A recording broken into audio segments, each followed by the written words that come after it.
Well, we're back in familiar territory, the centre of London, smack bang in the centre of London. Not too many people live around here, but the bloke sitting next to me does. Stirling Moss, of course, our old friend and a regular on the programme. Stirling, since we talked last, the Formula One season has started. Had a few races so far. What's the verdict to date? Yeah, no, I think we've seen, up till now, we've seen quite an interesting race, particularly, of course, in Argentina. I think that the Stewarts have done a lot better than I thought they would. I think he's got together very much better than anybody thought that early, I think that poor old Damon is still trying hard. I think the great thing for Damon is I think he's got a very good backing, I think, because Walkinshaw's a winner, without a doubt. And I think that Damon is much more relaxed. I mean, if you see Damon and hear what he's got to say, he's very much more relaxed, even though he isn't being successful yet.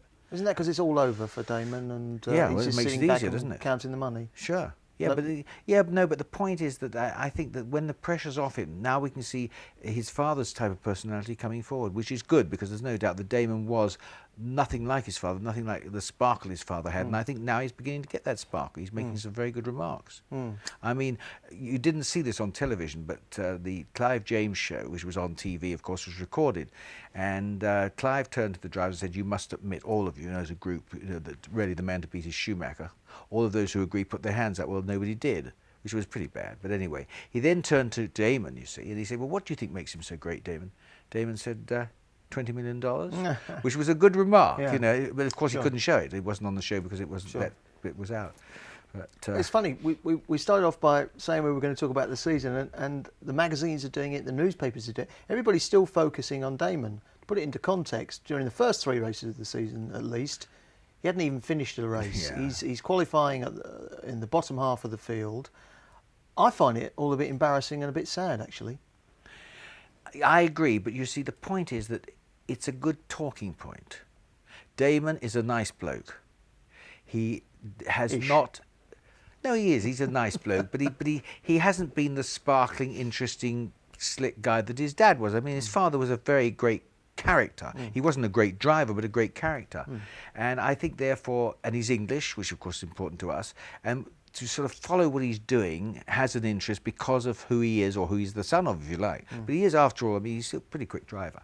And the others aren't doing as well as I think we might have thought. I mean, Jacques Villeneuve's had a lot of problems, hasn't he? Let's face it, more than one would have thought. Heinz-Harald Frentzen, of course, is disaster at the moment. I mean, a disaster. The Benettons have not come through as much as I personally thought they would. They haven't done. Lacey's gone off the boil, hasn't he? Lacey's still got that talent, but yes, but I think Gerhard Berger's the smart one. I mean, he's smart because he negotiates his own contracts too, you know. And one of the wealthiest blokes, I think, in Formula One. Oh yeah, because of that, because he doesn't have to give 20% or a fifth of his income or more away. And the fact that he's been doing it for a long time as well also kind of helps. Yeah, well, he is the father of it. I agree. Yeah. Coming back to Damon, can you see the situation changing? I mean, for how many years have we heard that Ferrari, for example, were going to turn it round, and we're hearing that TWR Arrows are going to turn it round? Easier said than done, isn't it?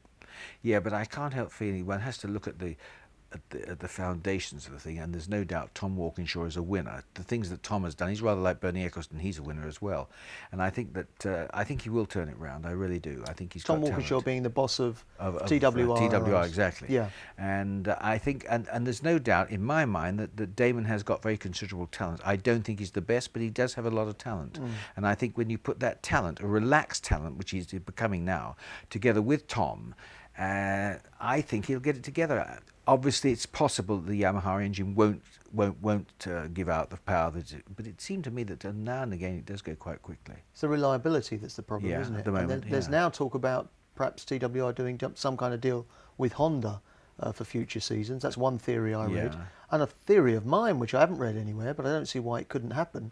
Tom Walkinshaw, TWR, of course, build the new Volvo C70 Coupe in Sweden. Very nice. They've had a lot of success with the Volvo touring car team. Volvo is a company that's going places, really trying to change their image. What better scenario than Volvo to say, we're going to get into Formula One and we're going to do it through our friend and partner and Walkinshaw. F1 old hand, Tom Walkinshaw. Oh, sure. Could Tom's work, got his finger in every pie, hasn't he? I mean, Aston's and Ford, and I mean, you name it. He was with Rover, Audi, all sorts of people. You don't think he's got too many balls in the air. I mean, I just wonder how much time he can concentrate on each of his extensive Well, businesses. frankly, I always think he's England's answer to Roger Penske, and Penske, of course, is a great man in America. Can we correct that? Scotland's, Britain's, not England's. He's a Scot. You'll be offended by that. I'm sorry about that. You know what they're like up there. Well, I suppose you're no right. offence meant. Yes, And yes. chapesses. But No, just stop all the letters coming in. Stuff, yeah, well, you no, know, I'm glad and you the did that. writs. Yes, I've got too many to answer. That's true. No, but I think he's Scotland's answer, as you say, or the UK's answer. The UK's answer. Yeah, the UK's answer to Roger Penske, who of course Yeah. has brought up Hertz and God knows what Yeah. else, and he is a remarkable man. He's got so many balls in the air. He's got like $3 billion or something in turnover a year, and I think Uncle Tom's that type. And I think he is a clever man. He picks the right people. Obviously, I think that's one of the things is that if you are really clever, you know who to pick and delegate. I can't do that. I won't delegate. I try to do it myself, and which I think is wrong. And when you get that big, of course, you can't. But he might have made the most expensive mistake of his life, mightn't he, by paying Damon all this money? Because it seems to me that you're paying a man to do a job that he can't really do. But you don't think he paid that money, do you? Well, a theory Out I of his heard. pocket? Well, but I see what you mean. It's coming from the sponsors. Sponsors, sure. But maybe he could have spent that money on engine development or something, rather than put it in Damon's pocket. Yes. But the other theory I've heard is that Damon is being paid nothing as like the sort of salary he would have you believe. There's a cosy little agreement that's between Tom and Damon, and they're happy for the world to think that Damon's earning millions, but in fact maybe he's only picking up 1 million. So only. It's an awful lot of money still. Yeah, well, that could be true. That could be. I mean, there's no doubt that Tom Walkish is a clever guy, and I don't think that Damon's any fool either. And I think things haven't been handled too well by his manager actually in the past, and maybe Damon's doing it himself. I don't know. I haven't heard that story. It's a good one. It's a possible one. I mean, you know, in order... He's on the breadline with $1 million, and if it really gets going, then we kick him with the big money. Yeah, and also it means, you know, it's not in Damon's interest, is it, to be out on the market as a sort of £1 million a year driver. He wants to be perceived on the market as a £3, £4, £5 million a year driver. Yeah. And of course he may well be looking for a job next year. On that point, I've got a feeling that he might team up with him and Berger. You know, always have nice things to say about each other. Have you ever noticed that? Berger's always complimenting Yes. Damon. Whenever I've tried to get Gerhard to rubbish Damon, he's never done it. He's always had a lot of good things to say about him. Yeah, but Gerhard, I think, is a bit of a gentleman anyway. Yeah. I don't think he'd be inclined to rubbish any driver who wasn't rubbishable. I mean, I think Damon isn't the sort of driver that one would enjoy rubbishing. I don't think. I mean, there are a few I can think of that you would. Yeah. You would certainly. But now Damon has said that he thinks Gerhard is going to win the 1997 Formula One season. I think that's a bit over-optimistic. That's what he said. I mean, I'm not sure if he meant it half-jokingly. I think what would have hurt him to say was that either Schumacher or Villeneuve were going to win. It would actually cause him anxiety to say that for obvious reasons. So maybe he was saying it tongue-in-cheek. And Flavio Briatore, the boss of Benetton, has in the past expressed an interest in Damon, I think.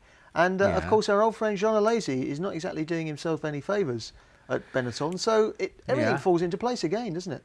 Yeah, it could be. But we've got this year to take care of before we get into next year. Absolutely. Yeah. And so, come on, prediction time. I don't reckon Damon is going to get more than 10 points all season. Can't see it. But if Damon can get into the winner's circle, which is possible at the very end, then I think he will have. It'll be pretty good. All right, we'll see. All right.